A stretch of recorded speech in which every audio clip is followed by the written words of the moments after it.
최근에 한국갤럽에서는 한국인의 종교라고 하는 조사 결과를 발표했습니다.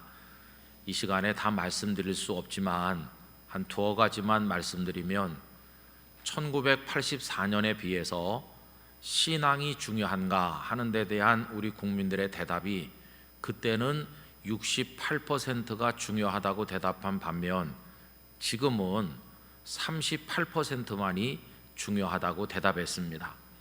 이것은 우리 사회가 급속하게 탈종교화되고 있다는 것을 보여줍니다.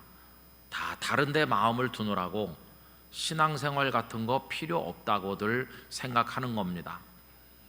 신의 존재를 믿는가 하는 데 대해서 84년도에는 51%가 믿는다고 했었는데 지금은 39%만이 신의 존재를 믿는다고 대답을 하였습니다. 그런데 좀 다른 얘기지만 이런 것들이 우리 기독교에도 다 연결이 되고 있습니다. 그 조사와는 다른 별도의 조사에 의하면 한국 기독교가 가정 종교화 되고 있다 하는 결과를 보여주었습니다. 현재 교회학교 중고등부에 출석하는 학생들의 84%는 부모님께서 신앙생활을 하고 있는 가정의 자녀들입니다. 이게 뭘 말해주는 것일까요?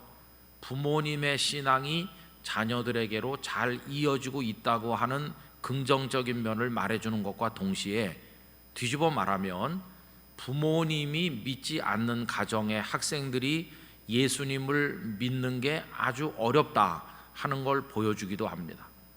그래서 부모님에게서 자녀로 내려오는 이 종적인 전도는 잘 되고 있는 반면에 예수님을 믿으라고 했을 때 사람들이 믿게 되는 이 횡적으로 퍼져나가는 복음 증거는 아주 어렵다는 것을 말해줍니다. 다른 말로 말하면 나가서 예수님을 믿으세요 이렇게 말해도 믿지 않는 사람들은 귀를 기울이지 않는다는 것입니다. 그냥 믿고 있는 당신들이나 믿으라 이렇게 하면서 기독교의 복음이 널리 퍼져나가지를 못하고 있다는 것을 보여주고 있습니다. 여러분, 그래서 한국 사회에서 예수님을 믿는다고 하는 게 어떤 대세가 아니고 이제는 그 믿는 사람들만 하는 일이 되어버렸고 소수의 일로 인식되고 있음을 보여주고 있습니다. 그래서 예수님을 믿는다 그러면 웃는 사람이 많아요. 바보 소리 듣기가 십상이에요.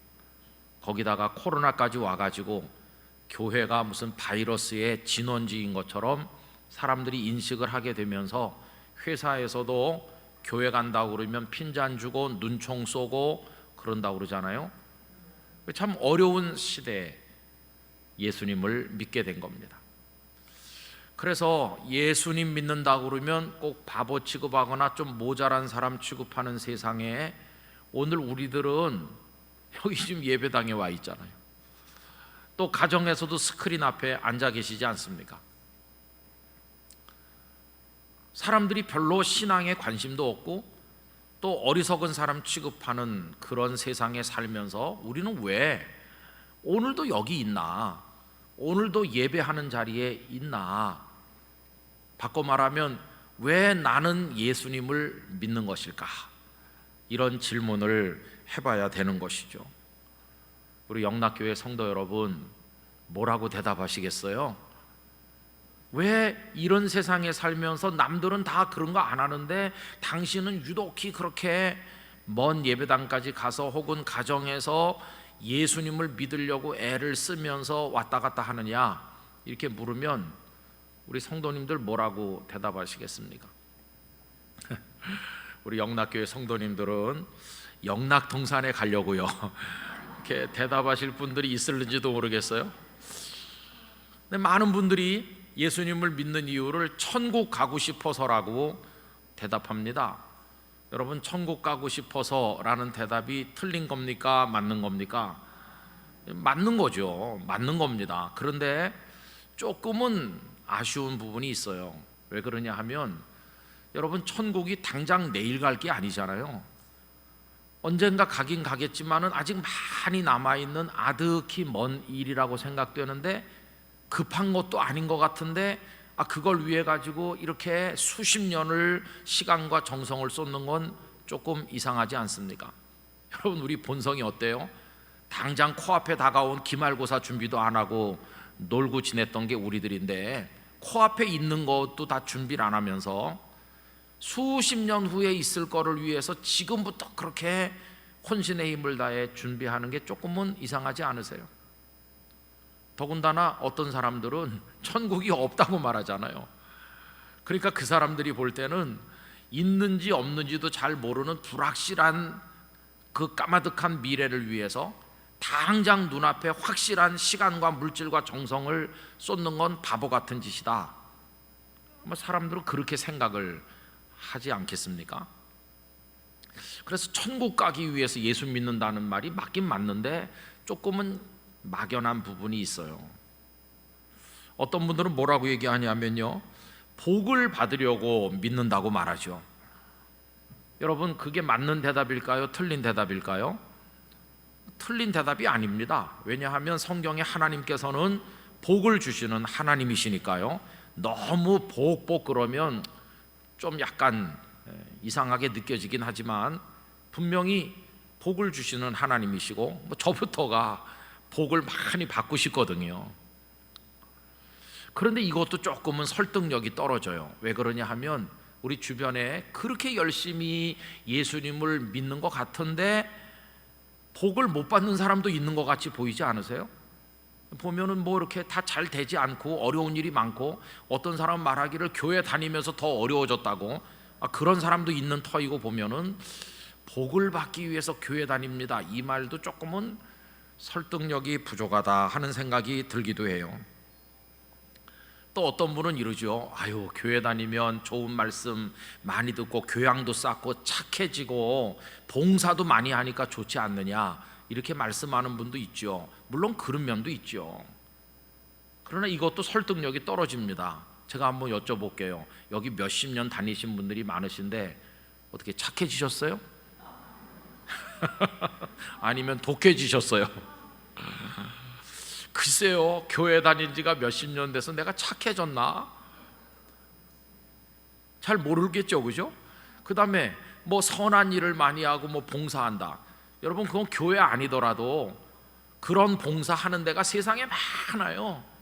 꼭 교회에서 설교를 듣지 않아도 좋은 책 많이 읽고 그러면 교양을 쌓을 수도 있고 봉사도 많이 할 수 있어요. 그러니까 그것 때문에 예수님 믿는다고 말하는 건 좀 그것도 안 맞는 것 같아요. 그러면 예수님 믿으면 바보 취급당하는 세상에서 우리는 왜 꾸역꾸역 예배당에 오고 왜 이렇게 예배드리고 왜 예수님을 믿으려고 애를 쓰는 것일까? 여러분, 궁금한 생각이 드니까 이제 성경 말씀을 보는 건데, 예수님께서 살아계실 때는 어땠을까? 그때 그 사람들은 어땠을까? 이제 그걸 생각해 보는 거죠. 오늘 본문에서 그걸 찾아볼 수가 있습니다. 예수님께서 이 땅에 계실 때, 갈릴리 근처를 다니시면서 이렇게 하실 때 얼마나 많은 사람들이 모여들었는지, 오늘 본문 7절에서 12절까지 앞부분에 보면 남쪽에서는 저 예루살렘에서부터 시작해서 북쪽으로는 두로와 시돈까지 그냥 요단강 건너편 이두메 할 것 없이 사방에서 사람들이 모여들었는데 큰 무리가 왔습니다. 그럼 그들은 왜 왔느냐? 예수님께서 병도 고쳐주시고 귀신 들린 자도 온전케 하시니까 애워싸 밀면서 예수님의 몸에 손이라도 이렇게 한번 대볼까 해가지고 사람들이 많이 오는 겁니다. 복 받기 위해서 오는 거랑 비슷하죠. 건강의 복을 받고 그러려고 하여튼 사람들이 많이 왔어요. 그런데 오늘 본문 두 번째 단락인 13절부터는 좀 분위기가 많이 다릅니다. 13절부터도 몇 사람이 등장하는데 그 앞에 부분하고는 확연하게 다릅니다. 우선 앞에 부분은 숫자가 굉장히 많습니다. 그런데 13절 이후는 딱 12명 제자들만 등장하죠. 결정적인 차이는 앞에 사람들은 그들이 예수님께 자발적으로 몰려온 겁니다. 그런데 여기 13절 이후는 예수님께서 오라고 부르셔서 온 겁니다. 자기들이 온 사람들하고 불러서 온 사람들하고 이게 전혀 다르잖아요. 그럼 앞에서 말씀드린 것처럼 본인들이 알아서 모여든 사람들의 온 목적은, 그들이 예수님께 온 목적은 병도 고치고 뭐 그러려고 온 거라고 그랬어요. 그러면 예수님께서 12명을 부르신 목적은 뭐냐? 그게 중요한 거겠죠. 여러분, 오늘 본문은 전에 제자와 무리를 비교해서 시리즈로 말씀을 나눌 때 한번 읽었던 본문입니다.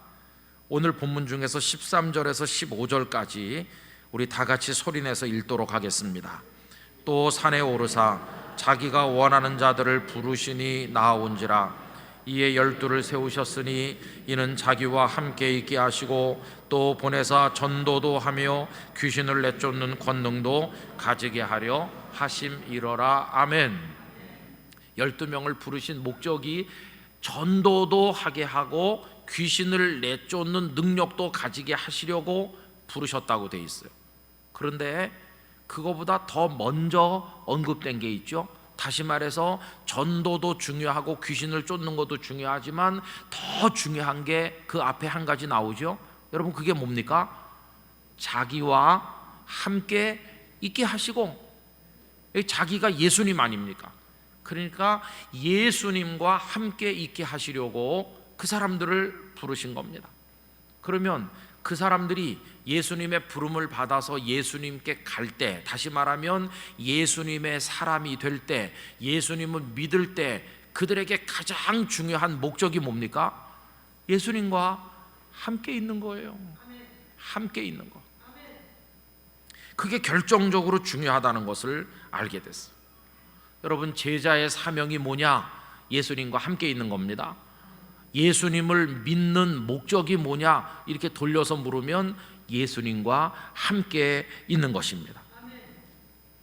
이거를 쉽게 이해하려면 부부 사이를 생각해 보면 금방 알 수 있어요.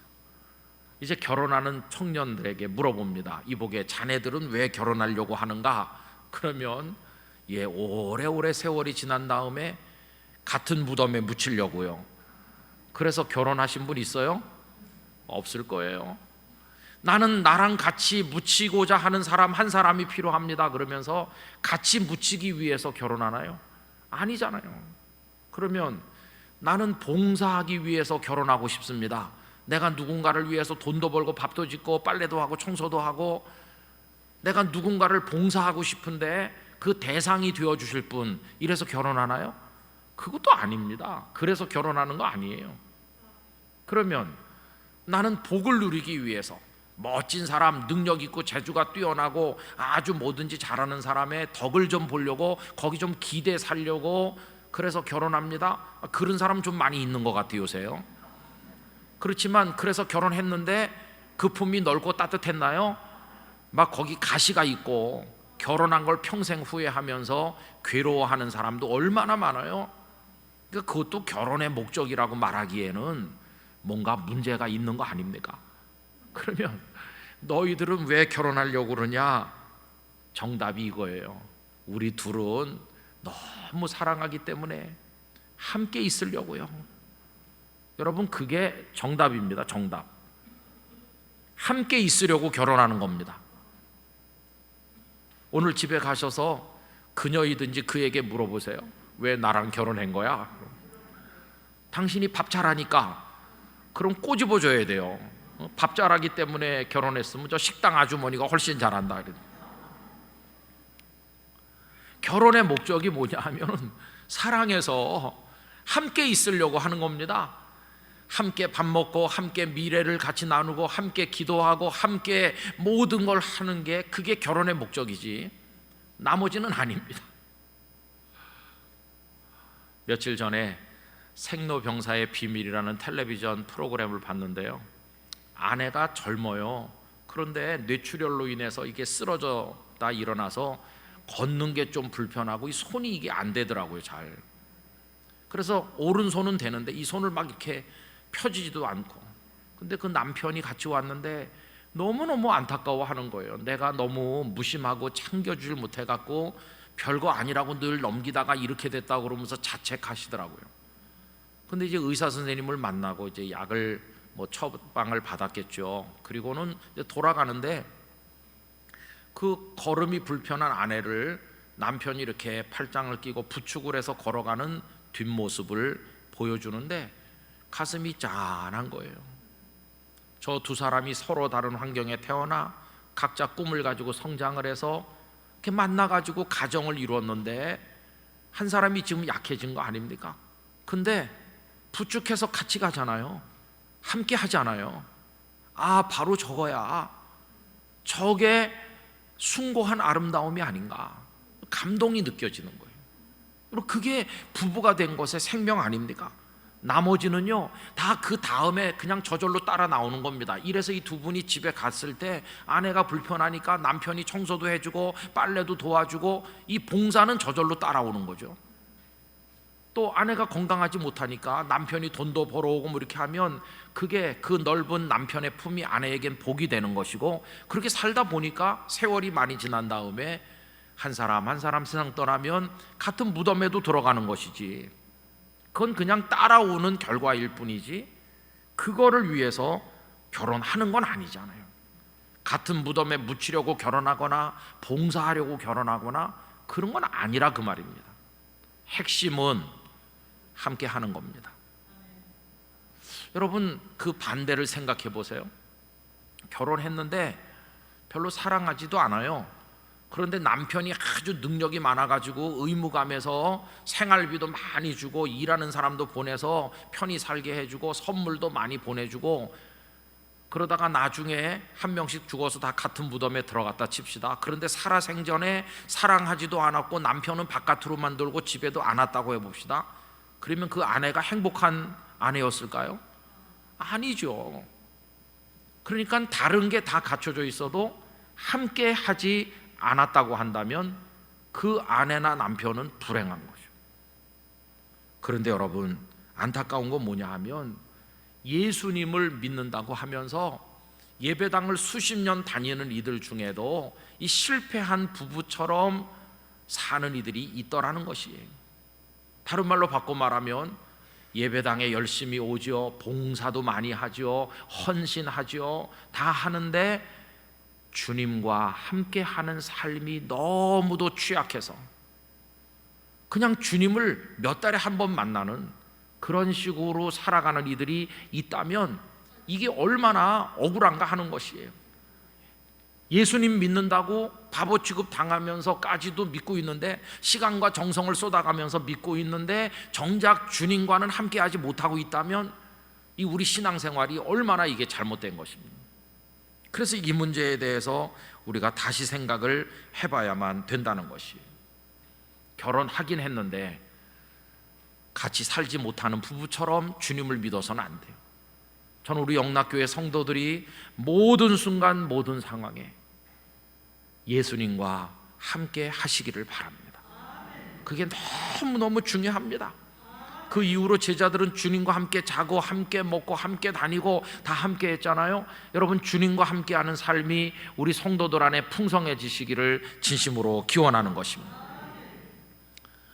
어떤 분들은 이렇게 말하죠. 왜 예수님을 믿어요? 그러면 내가 죄가 많거든요. 그래서 죄 씻음 받으려고 예수님을 믿어요. 이 대답은 어떻습니까? 아주 정확한 대답 중에 하나죠. 그러나 그렇게만 대답하면 조금 아쉬워요. 왜 그러냐 하면 주님과 사랑하여 함께하면 죄 씻음은 저절로 되는 것입니다. 여러분, 우리 주님은 거룩하신 분이신데 더럽고 추악한 죄인을 옆에 데리고 있으시겠어요? 주님은 이렇게 말씀할 겁니다. 너 나 사랑하냐? 나랑 같이 있고 싶으냐? 근데 네가 더러운 거 너도 아냐? 그럼요, 주님, 저 시커먼 죄인이죠. 이리 와라, 내가 씻겨서 깨끗하게 해주고 나랑 같이 있게 해주겠다. 여러분, 죄 용서 받으려고 예수님을 믿는다는 말이 맞긴 맞지만 주님과 함께하면 그건 저절로 이루어지는 것이에요. 주님이 용서해 주시는 것이에요. 용서도 안 하시고 함께 있는 예수님은 아니시거든요. 그래서 이런 영적인 사실들을 우리가 깨닫는다면 이제 우리가 몇 가지 마음에 새길 게 있어. 첫째는요, 신앙생활의 목표를 다른 데다 두지 마시고 주님과 함께 하는데 두시기를 바랍니다. 이거 실패하면 신앙생활을 제대로 하는 게 아니거든요. 언제나 주님과 함께 해야 됩니다. 내 몸이 예배당 안에 있든지 예배당 밖에 있든지, 그 시간이 낮이든지 밤이든지 혼자 있든지 여럿이 있든지, 형편이 어렵든지 쉽든지 여유가 있든지 공공하든지 아프든지 건강하든지 이런 데 상관없이 모든 순간 모든 상황에 주님과 함께하는 삶을 누리시기를 바라는 것입니다. 여러분, 주님과 함께하는 것이 기쁨의 삶의 원천입니다. 그래서 사랑해서 결혼한 청춘 남녀가 얼굴에 막 행복한 기쁨이 넘치면 사람들이 무슨 좋은 일 있어? 이렇게 물어보잖아요. 그러면 이 두 사람이 행복한 이유가 대궐에 살기 때문입니까? 궁중 요리를 매일 먹기 때문인가요? 그게 아니라 함께 있으니까 그냥 좋은 거예요. 그런 거 옛날에 다 해보셨죠, 그죠? 함께 있으니까 그냥 좋은 거예요. 단칸방에 살아도 함께 있으면 행복하다.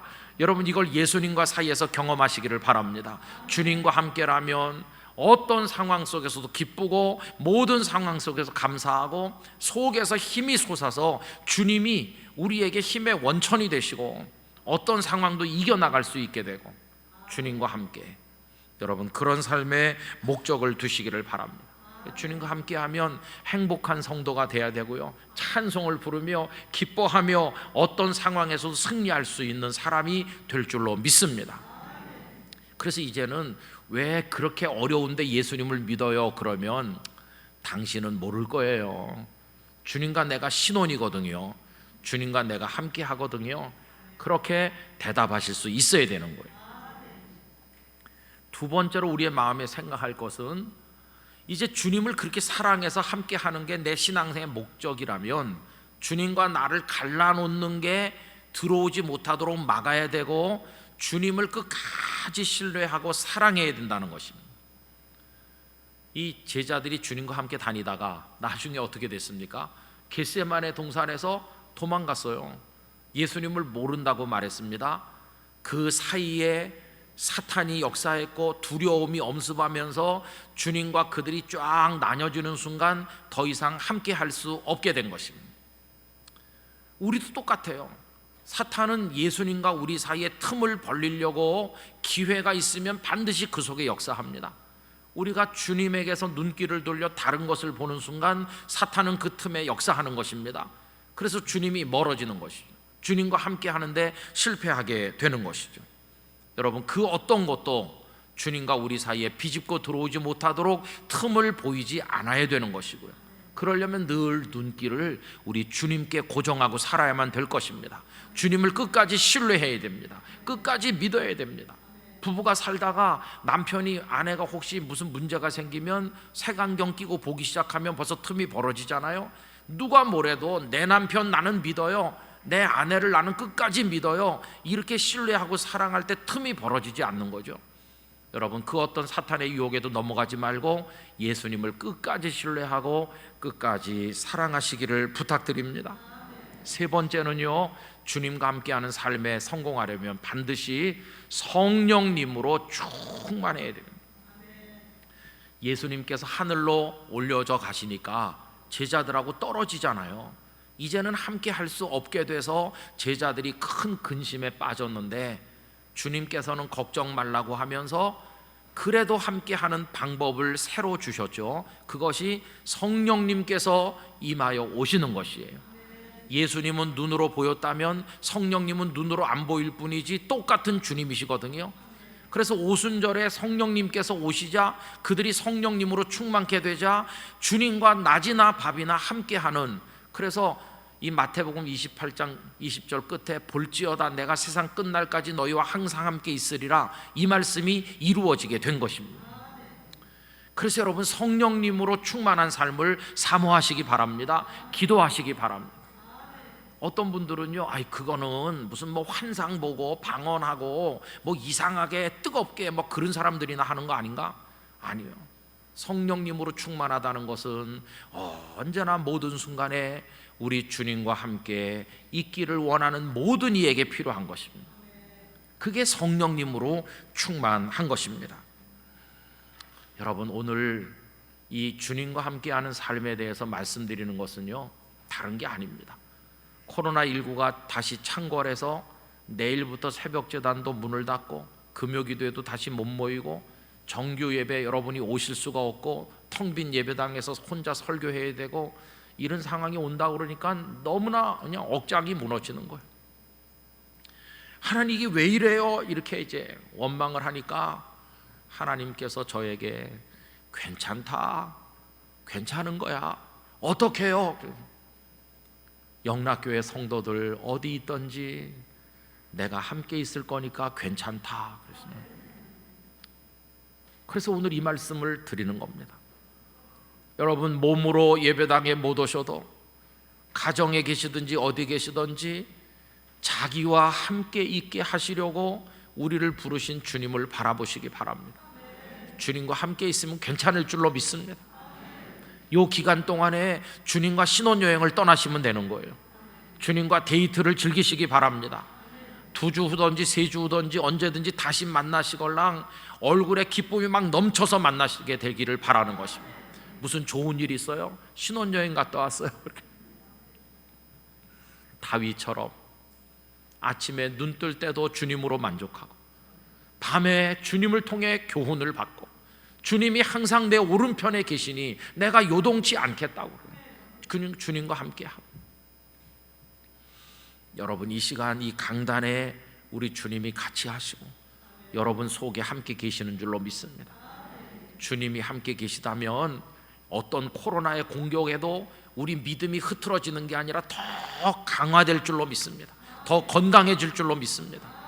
그래서 이 암울한 시기를 살고 있지만 우리와 함께 하시는 주님으로 인하여 영락교회 성도들의 믿음이 더 견고해지고 더 주님을 사랑하고 주님과 늘 더 같이 있고 그런 삶이 기쁨이 되고 감사가 되시기를 바라는 것입니다.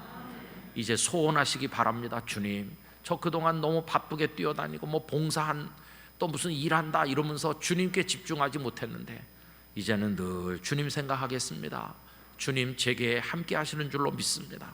이거를 체험하고 맛을 보고 즐기며 살 수 있는 영적으로 살아있는 성도가 되도록 저에게 은혜를 주시옵소서. 그런 사모하시기 바라고 말씀대로 365 열심히 읽고 기도하면서 여러분 주님과 함께 동행하시기를 바랍니다. 그러면 우리가 여기 모이지 못해도 다 승리할 줄 믿습니다. 이런 은혜가 충만하시기를 진심으로 기원합니다.